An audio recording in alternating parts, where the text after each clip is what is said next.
नमस्कार. सखी सह्याद्रीच्या आजच्या भागात मी रश्मी आंबेडकर आपल्या सगळ्यांचं मनापासून स्वागत करते. सुदृढ निरोगी आयुष्य कोणाला जगायला आवडत नाही. आपल्याला सगळ्यांनाच तसं जगायचं असतं, ती आपली इच्छा असते आणि त्यासाठी आपण बरेच प्रयत्न करत असतो. पण तरी सुद्धा आरोग्याच्या काही समस्या आज उपलब्ध आहेत, किंबहुना त्यांचं अस्तित्व इतकं गंभीर स्वरूपाचं आहे की बऱ्याचदा असं होतं की चांगलं जगण्यासाठी आपण प्रयत्न तर करत असतो, पण एकीकडे मात्र हे सायलेंट किलर्स आपली पाठ सोडत नसतात. आणि हा प्रश्न फक्त आपल्या देशातला नाहीये, तर जगभर त्याची व्याप्ती पसरलेली आहे. आज असाच एक सायलेंट किलर, त्याच्याबद्दलची जागृती जगभर केली जाते. आजचा विषय आपला काय आहे बघूया. आज आपण बोलणार आहोत अत्यंत महत्त्वाच्या विषयावर, उच्च रक्तदाब, द सायलेंट किलर. जागतिक उच्च रक्तदाब दिनानिमित्त आजचा आपला हा कार्यक्रम आहे. आणि उच्च रक्तदाब म्हणजे नेमकं काय, कशामुळे तो होऊ शकतो, लक्षणं काय आहेत, त्याच्यावर उपचार म्हणजे नेमकं काय करायचं असतं, या सगळ्याबद्दलची माहिती देण्यासाठी आपल्याबरोबर आहेत डॉक्टर अजित देसाई सर. नमस्कार सर. कार्यक्रमात तुमचं मनापासून स्वागत करते.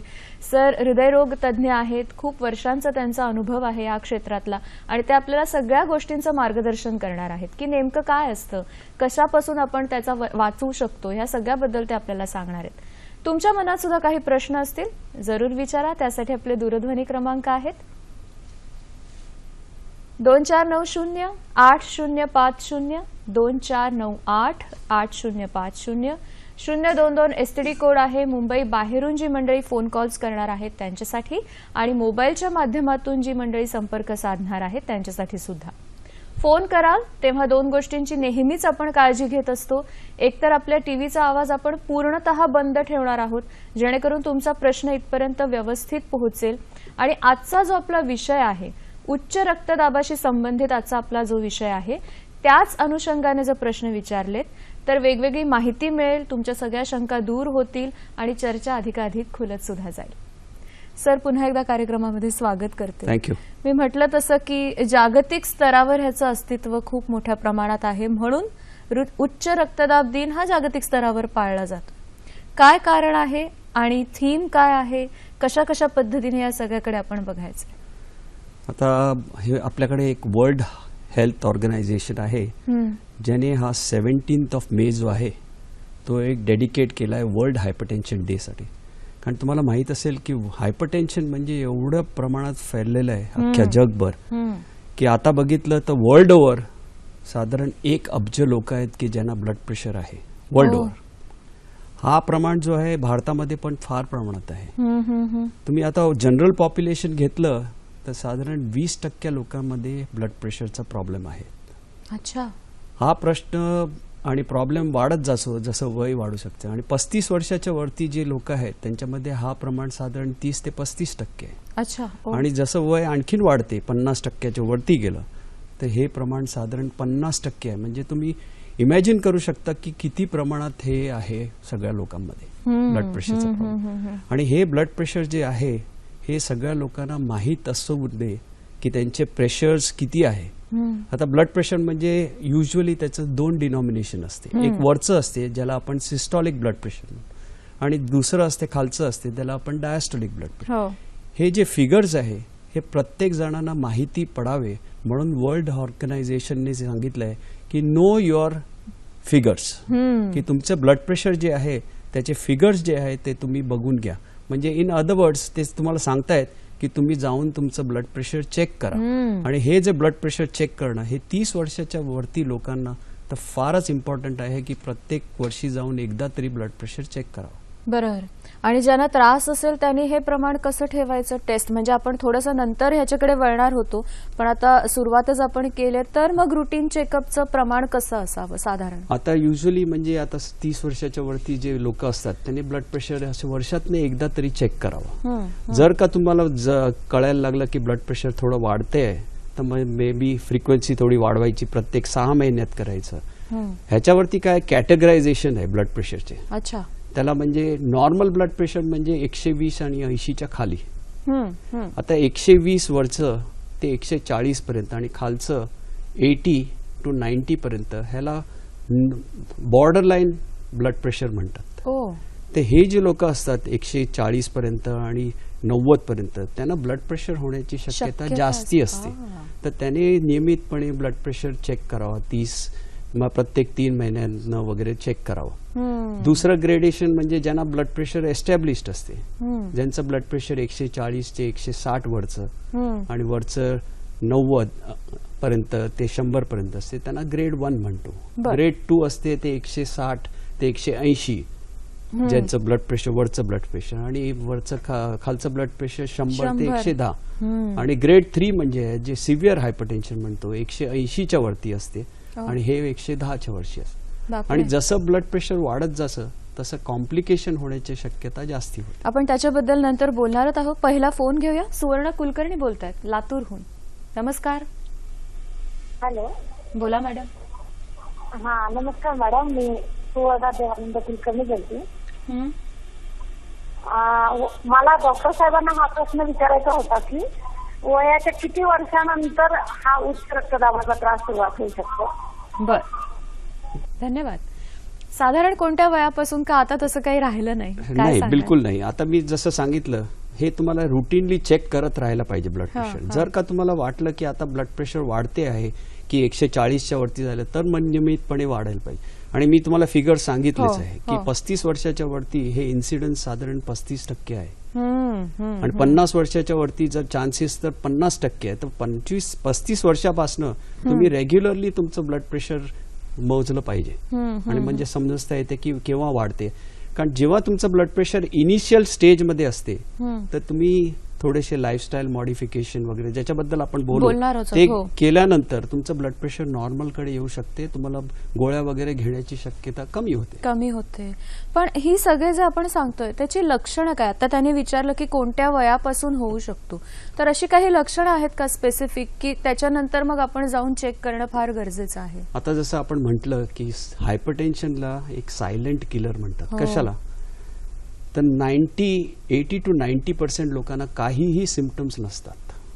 म्हणजे हे कळतच ब्लड नाही प्रेशर म्हणजे. आपलं वाढत राहते, आणि ते वाढत राहते कसं, स्टेप लेडर हो. हळूहळू 3 महिन्यांनी 6 महिन्यांनी असं वाढत जाते, आणि काहीही लक्षणं येत नाही. हे फॉर्च्युनेट थोडेसे 10 ते 15% लोक असतात की ज्यांना थोडेसे सिम्पटम्स येतात. हम्म. आणि सिम्पटम्स म्हणजे काय?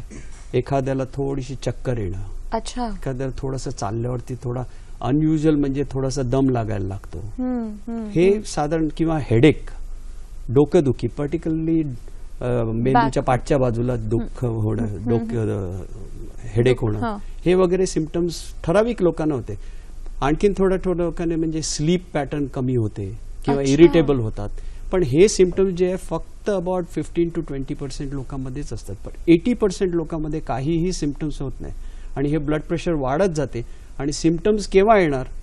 जेव्हा त्यांचे कॉम्प्लिकेशन्स होतात. म्हणजे जे टार्गेट ऑर्गन्स म्हणतो आपण हायपरटेन्शनचे, जसं की मेंदू, हार्ट, किडनी, डोळे, ह्याला जेव्हा इजा व्हायला लागली की मग सिम्पटम्स येतात 80% लोकांना. अच्छा.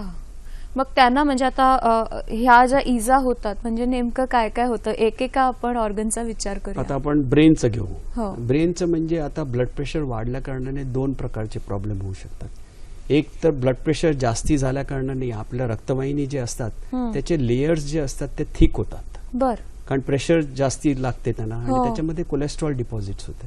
कोलेस्ट्रॉल डिपॉझिट झाल्यामध्ये मग तिकडे ब्लड क्लॉट येतात. ब्लड क्लॉट आल्यामुळे एका मेंदूच्या एका पोर्शनला ब्लड सप्लाय बंद होतो. ओहो. तर लखवा होऊ शकतो किंवा काही प्रॉब्लेम तसेच होऊ शकतात.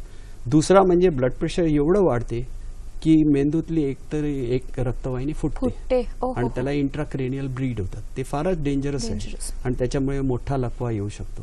हे ब्रेनच्या रिलेटेड. आपण बाकीच्या ऑर्गन्स कडे वळूया, पण कोल्हापूरहून एक फोन आहे आपल्याला. ललिताजी आपल्याशी बोलतायत. नमस्कार ललिता मॅडम. हा, रक्तदाब वाढण्याची कारण कोणकोणती असू शकतात? म्हणजे आता माझं वय 40 आहे, म्हणजे कोणते कारण, वजन वाढल्यामुळे होतंय का, कोणते कारण असू शकतात? बर, धन्यवाद. कारण कोणती आहेत?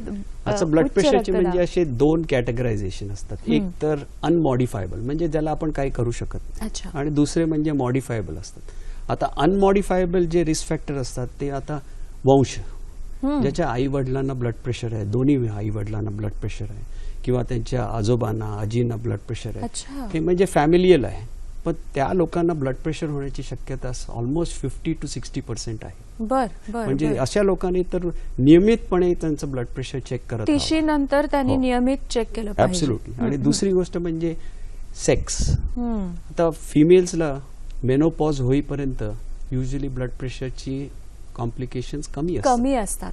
पण ते मेनोपॉज झाल्यानंतर ते इक्वल होतात मेनच्या प्रमाणे. अच्छा. मेनमध्ये हायपरटेन्शन होण्याची शक्यता थोडी जास्ती असते as compare to females. Okay. तिसरी गोष्ट म्हणजे रेस. युजली जे आफ्रिकन रेस असते त्यांना ब्लड प्रेशरची जास्ती प्रॉब्लेम. अच्छा अच्छा. हा. आणि हा, चौथी म्हणजे एज वाईज. हो. आता जसं सांगितलं, जसं एज वाढत जाते तसं ब्लड प्रेशर होण्याची शक्यता जास्ती होते. आणि मी सांगितलंच 50च्या वरती असेल तर 50% लोकांना ब्लड प्रेशर, कारण त्याच्या रक्तवाहिनीमध्ये थोडेसे चेंजेस येतात की ज्याच्यामुळे ब्लड प्रेशर वाढू शकते. बर. एक फोन आहे, दीपाली गाडगीळ पुण्याहून बोलतायत आपल्याशी. नमस्कार. हॅलो. हॅलो. बोला. हा, मी पुण्याहून बोलतेय, दीपाली गाडगीळ. हा, तर मला असं विचारायचंय की ठराविक गोळ्यांचा डोस ठराविक वेळी घेऊन सुद्धा बीपी फ्लक्च्युएट का होतं, कधी जास्त कधी कमी का होतं? बर. आपल्याला दीपाली मॅडमचा जो फोन आला होता तो थोडासा उपचार पद्धती त्याच्यावर अनुषंगाने त्याच्यावर आधारलेला होता. आपण त्याच्याबद्दल थोडंसं नंतर बोलूया. हो. मगाशी आपण जे म्हणत होतो की ह्याचे आघात डायरेक्ट कशा कशावर होतात, उच्च रक्तदाबाचे, त्यातला मेंदूवर कोणता आघात होतो किंवा कशा पद्धतीने परिणाम होतो ह्याच्याबद्दल सर तुम्ही सांगितलं. पण हृदय आहे, डोळे आहेत, किडनी आहेत, त्याचे काय कॉम्प्लिकेशन्स होऊ शकतात? आता दुसरा इम्पॉर्टंट टार्गेट ऑर्गन म्हणजे हार्ट आहे. तर हार्टमध्ये जसं रक्तवाहिनीमध्ये जाड झाल्या कारणाने, कोलेस्ट्रॉल डिपॉझिट झाल्या कारणाने हे बंद होऊन त्याच्यामध्ये क्लॉट्स होऊन हार्ट अटॅक येण्याची शक्यता राहते. अच्छा. दुसरी गोष्ट म्हणजे ब्लड प्रेशर ज्यांचं फार जास्ती असते हे प्रेशर आता हार्ट जनरेट करते. त्याला ब्लड प्रेशर जनरेट करायला एक प्रेशर लागतो. बरोबर आहे. आता हे जर ब्लड प्रेशर एवढं वाढत गेलं तर अल्टिमेटली हा पंप जो आहे हार्टचा तो फेल होणार. म्हणून कार्डियक फेलियर हे सेकंड प्रॉब्लेम आहे त्याच्या रिलेटेड. हे दोन इम्पॉर्टंट कार्डियक प्रॉब्लेम्स जे आहेत हे ब्लड प्रेशरला रिलेटेड आहेत. अच्छा. आता डोळ्याचं घेतलं तर डोळ्यामध्ये जसं आपण मेंदूमध्ये म्हटलं एखादी रक्तवाहिनी, आणि डोळ्यातल्या रक्तवाहिनी थोड्याशा नाजूक असतात. हो. तर ह्या पडद्याच्या पाटल्या ज्या रक्तवाहिनी असतात ते हाय ब्लड प्रेशर म्हणजे फुटतात आणि मग रटायनल हेमरेज होते ज्याच्यामुळे ब्लाइंडनेस होऊ शकतो. ओके. म्हणजे काही हा काही एकदम- वेळेला तो डोळा लालसर दिसतो, एकदम लाल बुंद. ते सगळे डोळ्यातले आजूबाजूचे कंजंक्टायव्हल जे सब कंजंक्टायव्हल असतो म्हणजे हा पांढरा पोर्शन जो असतो त्याच्यामधल्या रक्तवाहिनी सुद्धा जाड होऊन येतात. अच्छा. आणि रेडनेस येतो. तो पण एक लक्षण होऊ शकते हाय ब्लड प्रेशर असण्याचे. आणि चौथं ऑर्गन म्हणजे किडनी. हे किडनीला also continuous high blood pressure असल्या कारणाने किडनी फेलियर होण्याची शक्यता फार वाढते. अच्छा. आता किडनीचं प्रमाण 2 आहे. किडनीच्या प्रॉब्लेममुळे सुद्धा ब्लड प्रेशर वाढू शकते आणि ब्लड प्रेशर वाढल्यामुळे किडनीचं हे सायकल आहे. जसं किडनीचं फंक्शन खराब होतं जसं ब्लड प्रेशर वाढत जातं आणि ब्लड प्रेशर वाढलं असेल तर त्याचा परिणाम किडनीवरती होऊ शकतो आणि बाकीच्या ऑर्गनवरती पण होऊ शकतो. So it is a silent killer. त्याच्याकडे वेळीच आपल्याला लक्ष दिलं पाहिजे. एक फोन आहे, संपत सोनावणे नेरूळहून आपल्याशी बोलतायत. नमस्कार. हा, नमस्कार मॅडम. बोला. हा सर, तुम्हाला आणि सरांना पण नमस्कार. नमस्कार. सलग प्रश्न विचारा सर. मला बरेच वर्ष, माझं वय 63 आहे आणि बऱ्याच वर्षापासून मला हे आहे, मला लो ब्लड प्रेशर आहे. तर मी बाहेर उपचार केले तर पण त्याचा काही मला म्हणजे कुठे मला उपचारच नाही मिळाले. तर मला त्याचा सल्ला द्यावा. धन्यवाद. सरांनी आम्हाला असं सांगितलं होतं की प्रेक्षकांकडून हा प्रश्न 100% येणार. Low blood pressure. 63 वय आहे, बऱ्याच वर्षापासून त्यांना ही समस्या आहे लो ब्लड प्रेशरची आणि कुठेही त्यांना उपाय सापडत नाही त्याचा. आता हा जो लो ब्लड प्रेशरचा जो मुद्दा आहे तो बऱ्याच लोकांमध्ये आपल्याला डिस्क्राईब येतात. आमच्याकडे पण येतात, बरेच पेशंट येतात की माझं ब्लड प्रेशर लो असते. पण ऍक्च्युअल बघायला घेतलं तर ब्लड प्रेशर नॉर्मल राहते. ठराविक लोकांचं ब्लड प्रेशर जन्मताच अबाउट 90 असू शकते, वरचं खालचं 70 असू शकतं. पण ॲज लॉंग ॲज की ह्या ब्लड प्रेशरमुळे तुम्हाला काहीही प्रॉब्लेम होत नाही तर हे तुमचं ब्लड प्रेशर आहे. त्याचं काहीही शरीराचं प्रेशर हे आहे. एक्झॅक्टली तेच तुमचं ब्लड प्रेशर आहे. त्याच्यामुळे जर तुम्हाला काही त्रास होत नाही आणि समजा एखाद्या माणसाचं ब्लड प्रेशर एकदम कमी होत असेल तर मग सिम्पटम्स येऊ शकतात. म्हणजे ते एकदम चक्कर येणं किंवा बसून एकदम उभं राहिलं तर थोडंसं गिरगिरल्यासारखं वाटते. हे जर होत असेल तर मग त्याला ट्रीटमेंट घ्यायला पाहिजे. त्याला सर काय ट्रीटमेंट असू शकते? ट्रीटमेंट म्हणजे तुमचं सॉल्ट इंटेक वाढवावा लागतो आणि तुमचं फ्लुइड जे असते इंटेक म्हणजे पाणी वगैरे लिक्विड ते वाढवावं लागते. त्याने युजली 90% लोकांमध्ये ब्लड प्रेशर नॉर्मल वरती येऊ शकते. जे ठराविक लोक ज्यांचं ब्लड प्रेशर फारच कमी राहतं मग त्यांना इन्व्हेस्टिगेट केलं पाहिजे की का हे ब्लड प्रेशर कमी आहे, त्यांना काही हॉर्मोनल प्रॉब्लेम्स आहे की नाही. आणि जर ते काय नसेल तर मग ठराविक प्रमाणाच्या गोळ्या द्याव्या लागतात ज्याच्यामुळे ब्लड प्रेशर वाढू शकतं. पण असा हा जसा आपण म्हणतोय की उच्च रक्तदाब तसा ही समस्या अशी नाहीये कायमस्वरूपी. नाही, हा समस्या नाहीये. हा फारच कमी लोकांमध्ये हे फाइंड आउट होते की बाबा एकदम आमचं ब्लड प्रेशर फार कमी आहे ज्याच्यामुळे की त्यांना प्रॉब्लेम्स येतो. म्हणजे डे टू डे ऍक्टिव्हिटीमध्ये त्यांचे अफेक्ट होते. तर ते फारच कमी प्रमाणात ते 2 ते 3% लोकांमध्ये येते. जास्ती प्रमाणात नाही हा प्रॉब्लेम. उच्च रक्तदाब त्याच्याकडे आपण सगळ्यात जास्त मात्र लक्ष दिलं पाहिजे. मगाशी तुम्ही सांगत होतात की अनुवंशिक कारणं आहेत किंवा जर तुम्हाला हार्मोनल इम्बॅलन्स असेल तरी सुद्धा होऊ शकतं. दुसरा एक प्रकार जो आहे तो स्ट्रेट आपल्या लाईफस्टाईलशी संबंधित आहे. 2 प्रकार जे तुम्ही सांगितलेत त्यातले मी आता पहिली तुम्हाला सांगितले ते नॉन मॉडिफायबल, त्याला काही करू शकत नाही आपण. दुसरे म्हणजे काय मॉडिफायबल रिस्क फॅक्टर्स असतात ज्याच्यामुळे ब्लड प्रेशर आहे. इम्पॉर्टंट फॅक्टर्स ज्याच्यामध्ये आहेत ते म्हणजे सिडेंटरी लाईफस्टाईल, म्हणजे तुमचं काम बसूनच काय करायचं, काहीच ऍक्टिव्हिटी नाहीये तुमच्याकडे, एक्सरसाइज नाहीये, या लोकांमध्ये ब्लड प्रेशर होण्याची शक्यता जास्ती राहते. दुसरा स्ट्रेस हा इम्पॉर्टंट फॅक्टर आहे. ज्यांचं स्ट्रेस वाढलेलं असतं कामाच्या निमित्ताने, काही कारणामुळे त्यांचं स्ट्रेस फॅक्टर असेल तर ब्लड प्रेशर वाढण्याची शक्यता राहते. तिसरी गोष्ट म्हणजे वजन, शारीरिक वजन. ज्यांचं का तुमचं वजन जास्ती आहे तर ब्लड प्रेशर तेवढं प्रोपोर्शनेटली तुमचं ब्लड प्रेशर जास्त राहणार आणि त्याचे प्रॉब्लेम्स येणार. टोबॅको इंटेक, या तर तुम्ही टोबॅको डायरेक्टली खात असाल किंवा स्मोकिंग करत असाल, जर का करत असेल तर ब्लड प्रेशरची शक्यता होण्याची जास्ती चान्सेस आहेत. अल्कोहोल इंटेक, जर का एक्सेसिव्ह अल्कोहोल इंटेक असेल तर मग तुम्हाला ब्लड प्रेशर होण्याची शक्यता. अँड लास्टली इम्पॉर्टंट म्हणजे सॉल्ट इंटेक. शरीरामध्ये नॉर्मली सॉल्ट इंटेक जर वाढवला तुम्ही तर ब्लड प्रेशर होण्याची शक्यता जास्ती होते. हा सॉल्ट इंटेक साधारण किती असायला हवा रोज, आणि मग तो वाढलेला म्हणजे आपण कशाला म्हणायचं? इंटरेस्टिंग पार्ट म्हणजे आता समजा जपानमध्ये हा सॉल्ट इंटेक फार कमी असतो. म्हणून तिकडे ब्लड प्रेशरची शक्यता फार कमी आहे. म्हणजे असं सॉल्टमुळे होणाऱ्या ब्लड प्रेशरची शक्यता हो येस, कारण डायरेक्टली प्रोपोर्शनल तुमचं सॉल्ट इंटेक जेवढं जास्ती आहे तेवढं तुमचं ब्लड प्रेशर वाढण्याची शक्यता असते. आता समजा तुम्ही कॅटेगरायझेशन मध्ये नॉर्मलच्या थोडंसं वरती आहे ब्लड प्रेशर, ह्याच्यावरती तुम्ही जर हे मॉडिफायबल रिस्क फॅक्टर कमी केले किंवा मॉडिफाय केले आणि सॉल्ट इंटेक तुमचा 6 ग्रॅमच्या कमी ठेवला तर मग ब्लड प्रेशर कमी होण्याची शक्यता राहते. आता 6 ग्रॅम तुम्ही कसे करणार, तर एखाद्या टीस्पून फुल मध्ये सॉल्ट भरलं आणि ते वरनं कापलं तर फुल एकदम, नॉट फुल नाही, एकदम फुल चपट एकदम, तर 6 ग्रॅम आहे. कारण हे 6 ग्रॅम तुमचं टोटल इंटेक नाहीये. बाकीचे जे तुम्ही खातात, राईस खातात, व्हेजिटेबल्स खातात, डाळ खातात, त्याच्यामध्ये पण तुमचं सॉल्ट जाते. नॅचरल सॉल्ट आहे जो ऑलमोस्ट अबाउट 10 ग्रॅम्सचा तुमचा इंटेक होतो.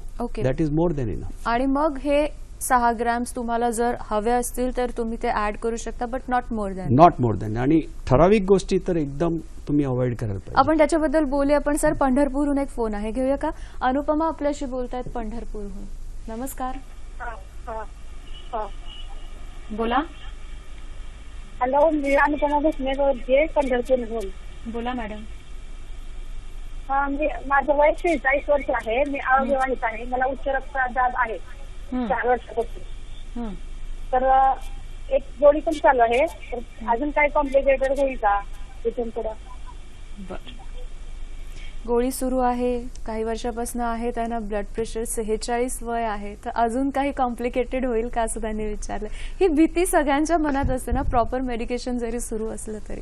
त्याचा म्हणजे हा जो मुद्दा आहे तो म्हणजे आपण दुसऱ्या दृष्टीने बघू की ब्लड प्रेशर तुम्ही कमी केलं तर किती फायदा होऊ शकतो.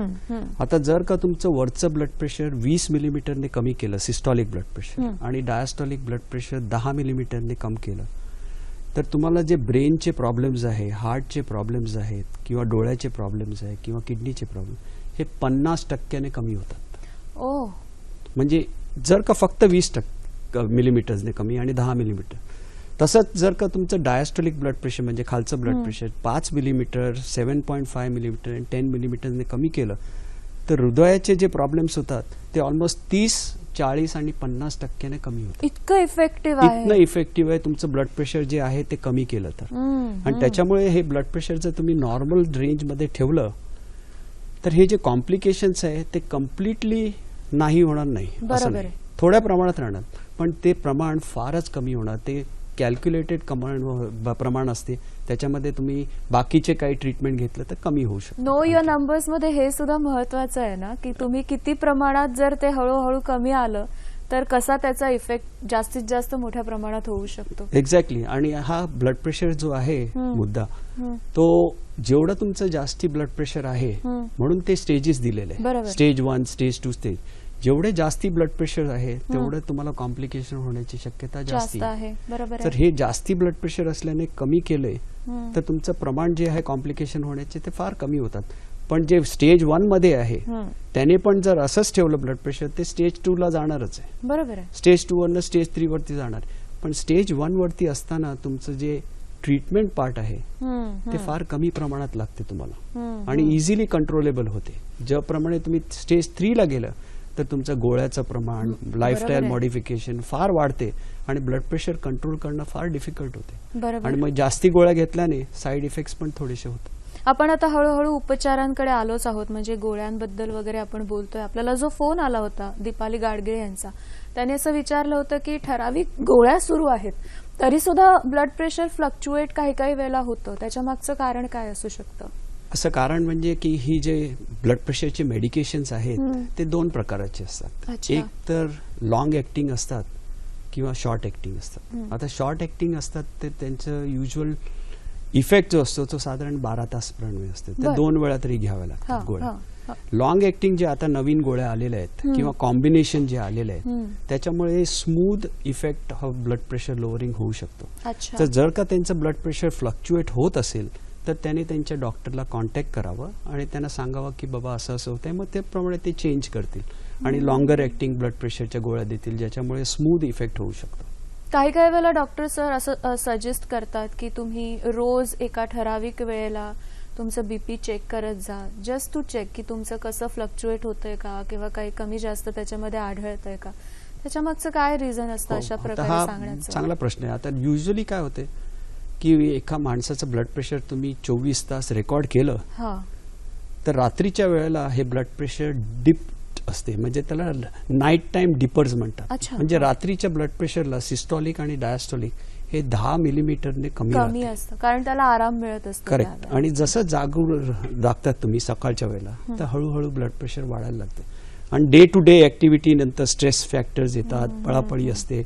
संध्याकाळच्या वेळेला ब्लड प्रेशर मॅक्सिमम राहते. ह्याला सिकार्डियन पॅटर्न म्हणतो. म्हणजे जसा एका दिवसाचा पॅटर्न कसा असतो तर संध्याकाळच्या वेळेला जास्ती ब्लड प्रेशर राहते. तर एखाद्या माणसाचं ब्लड प्रेशर जर बघायचं असेल तर संध्याकाळच्या वेळेला बघावं, म्हणजे त्याच्यावरनं तुम्हाला आयडिया येईल की ह्याचं ब्लड प्रेशर खरोखरच जास्ती राहते की नाही. दुसरं पण आहे की आता नवीन आलेले ब्लड प्रेशर मेजरमेंट्स ज्याला अँब्युलेटरी ब्लड प्रेशर मेजरमेंट्स म्हणतात. म्हणजे एक छोटंसं मशीन असते, डिजिटल असते, ते लावून फिरत असतात, सगळ्या ऍक्टिव्हिटी करतात.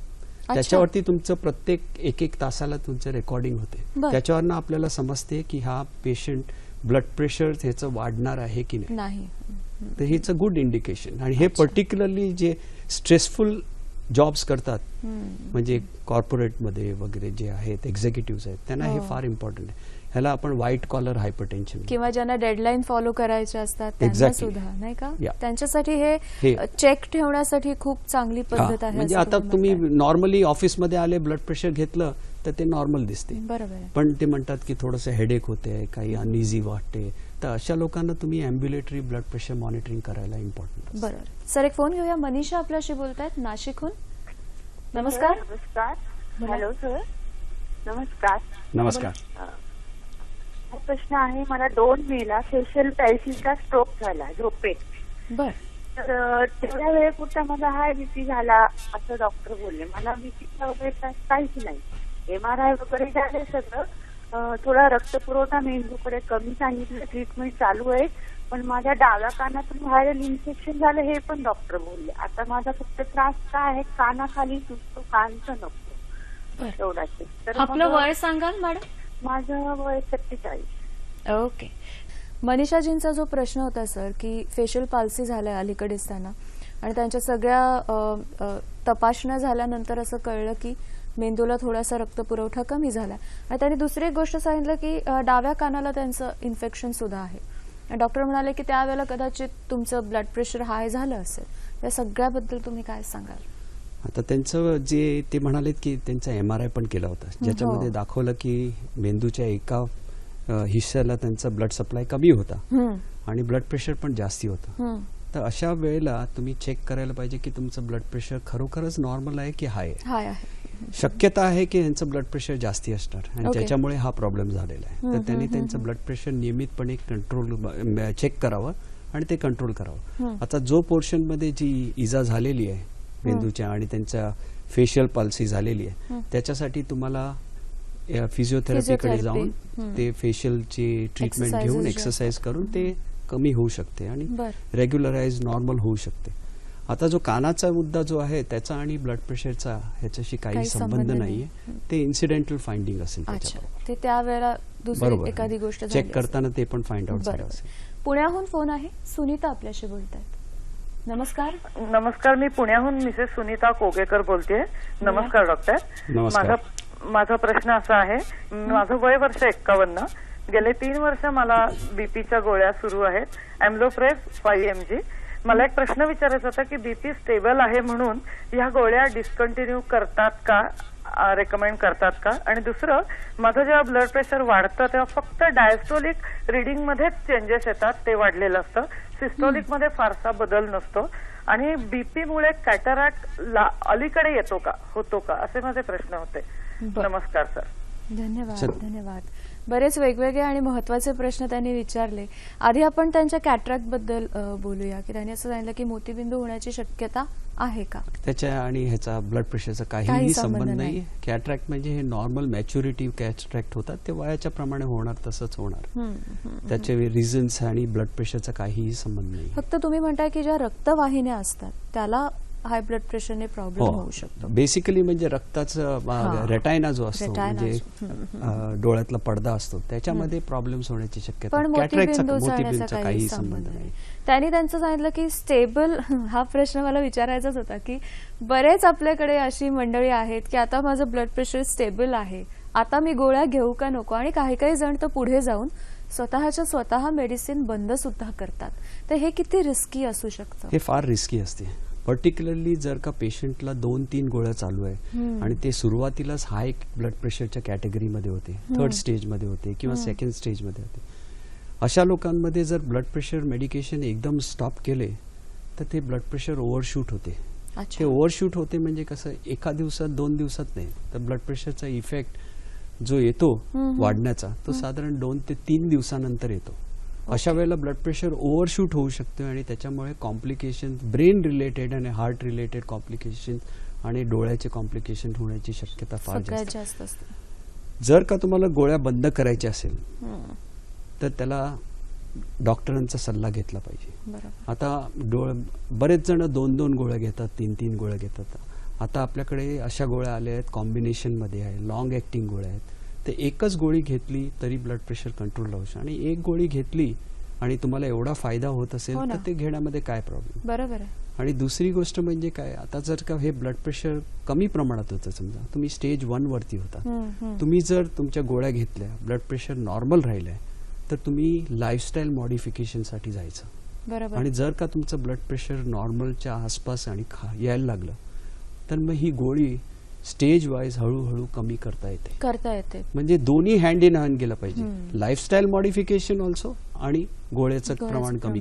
पण हे सुपरविजन वरती केलं पाहिजे आणि त्याचा कंटाळा येऊन उपयोग नाही. जर त्या तुम्हाला सांगितल्या आहेत घ्यायला, नाही का. ब्लड प्रेशर जर का जास्ती असेल तर एक गोष्ट तुम्ही लक्षात ठेवली पाहिजे, हे जे ट्रीटमेंट आहे पर्टिक्युलरली एकदम हाय कॅटेगरी मधले, हे लाईफस्टाईल तुमची चेंज केली, काही केलं तर तुम्हाला 1 किंवा 2 गोळ्या तर लाईफ लॉंग घ्याव्या लागतीलच. पण एक गोष्ट तुम्ही लक्षात ठेवली पाहिजे हे कोणासाठी आहे? हे तुमच्याचसाठी आहे. आपल्याचसाठी. बरं आहे. आणि त्याचे बेनिफिट्स आर ट्रिमेंडस. म्हणून गोळ्या घेणं म्हणजे एखाद्या तुम्ही ब्रेकफास्ट घेतात त्याच्याबरोबर एक गोळी घ्यायची, तेवढंच फक्त. तुम्हाला म्हणजे हे घेतात तसं म्हणजे म्हणलं तर घेतली पाहिजे. बरं, जसं ब्रेकफास्ट आहे त्याच्या बरोबरीने एक गोळी ठेवली तर जर सगळ्या गोष्टी सॉर्ट आउट होत असतील तर आपल्याला ते करायला हवं. जळगावहून एक फोन आहे, संतोष आपल्याशी बोलतायत. नमस्कार. हॅलो. बोला बोला सर. मॅडम मी जळगावून बोलतोय. मॅडम मला कमी रक्तदाबाचा त्रास होता आणि तो केव्हा होतो, त्यावेळी जेव्हा होतो तेव्हा अस्वस्थ झाल्यासारखं वाटतं. मग जळगावून इंजिनिअरिंग केली होती पण रिपोर्ट नॉर्मल आले. बरं. पण स्ट्रेसफुल झाल्यासारखं वाटतं किंवा अस्वस्थ झाल्यासारखं वाटतं की असं वाटतं की आपल्याला हार्ट अटॅक येईल की काय भीती मला दाबून धरते.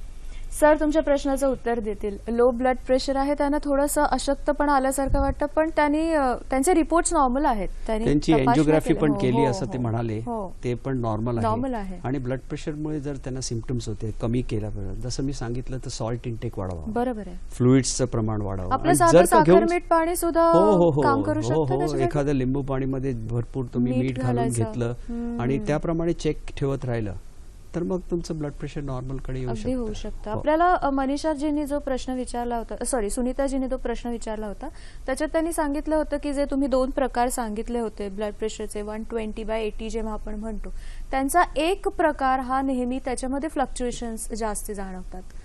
आता ब्लड प्रेशर मध्ये मेन इम्पॉर्टंट फोकस जो असतो तो डायस्टोलिक ब्लड प्रेशर वरती असतो. तर डायस्टोलिक ब्लड प्रेशर वरती तुम्ही आम्ही युजली मोर कॉन्सन्ट्रेट. तेच त्यांचं फ्लक्च्युएटिंग. हे जर का फ्लक्च्युएटिंग असेल तर त्यांची ट्रीटमेंट जी आहे ती मॉडिफाय केली पाहिजे. अच्छा. म्हणजे दुसऱ्या गोळ्या थोड्याशा घ्याव्या लागतील की ज्याच्यामुळे डायस्टोलिक ब्लड प्रेशर सुद्धा कमी राहिलं पाहिजे.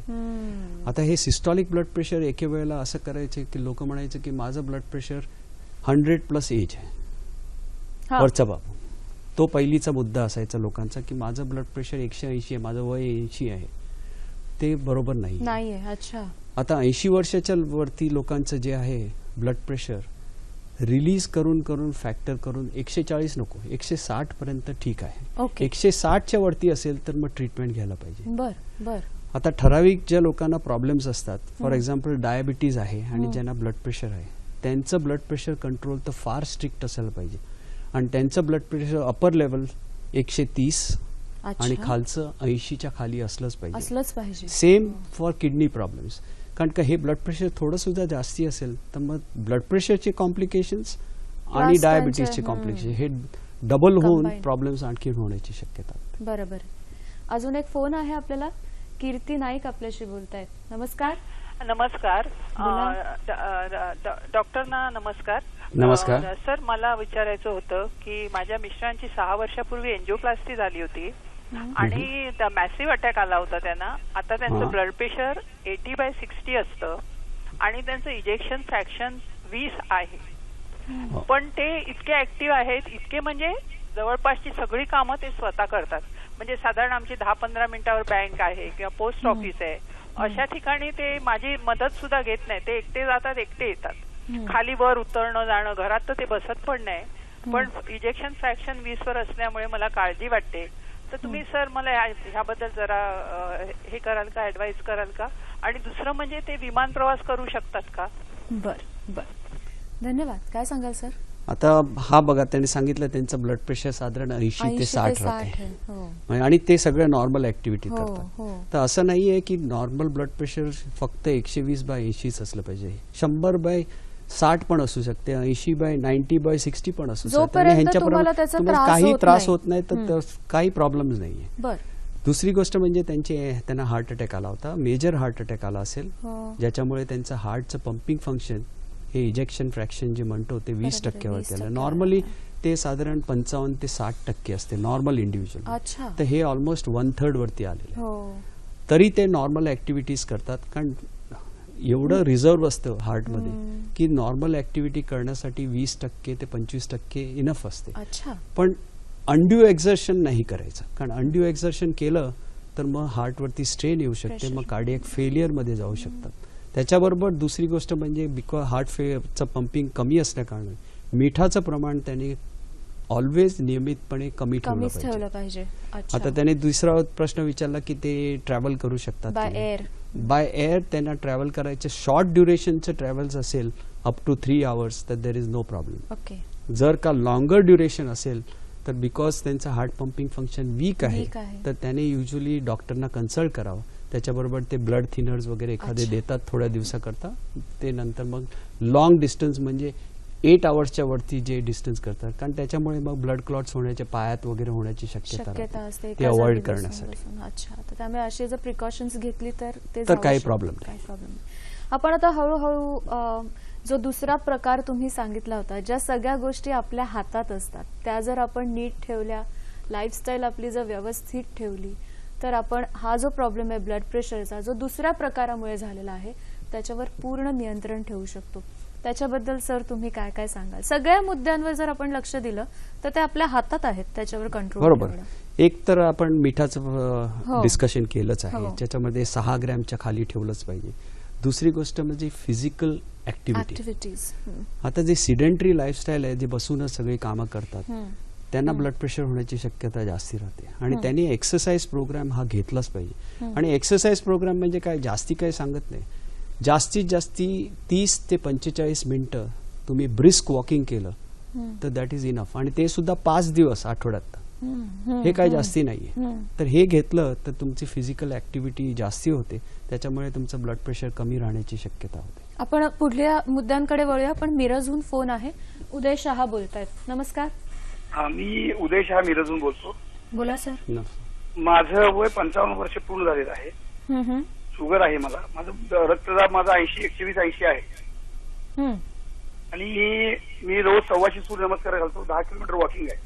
पण माझे नाडीचे टोके 90 ते 95 आसपास असतात आणि ते कायम असतात. नमस्कार घालताना मला अजिबात दम लागत नाही, मला कुठलाही त्रास होत नाही, मला कुठली ऍक्टिव्हिटीज करताना काही प्रॉब्लेम होत नाही.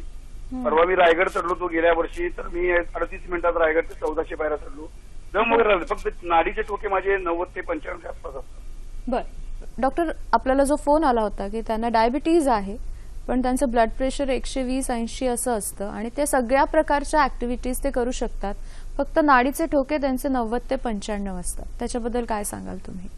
आता त्यांची जी पल्स रेट आहे ती म्हणाले की 90 to 95 आसपास राहते आणि ते फिजिकली एकदम ऍक्टिव्ह आहेत. म्हणाले की 100 सूर्यनमस्कार करतात. फिजिकल ऍक्टिव्हिटी असताना सुद्धा त्यांची पल्स रेट जी जास्ती आहे त्याच्यासाठी थोडंसं इन्व्हेस्टिगेशन त्यांनी केलं पाहिजे. त्यांनी त्यांच्या डॉक्टरशी भेटावं आणि त्याच्यासाठी त्यांचं डायबिटीज पार्ट किती चांगला कंट्रोलमध्ये आहे ते बघावं लागेल. कारण डायबिटीजमध्ये न्यूरो हॉर्मोन आणि नर्व्समध्ये थोडेसे इफेक्ट असल्या कारणाने पल्स रेट जास्ती राहण्याची शक्यता राहते. तर त्यांना अप्रोप्रिएट मेडिकेशन्स घेऊन आणि काही सप्लिमेंट्स वगैरे लागले तर घ्यावे आणि मग ब्लड त्यांचं पल्स रेट चेक करावं. बरं, सत्यवान माने आपल्याशी बोलतायत. नमस्कार.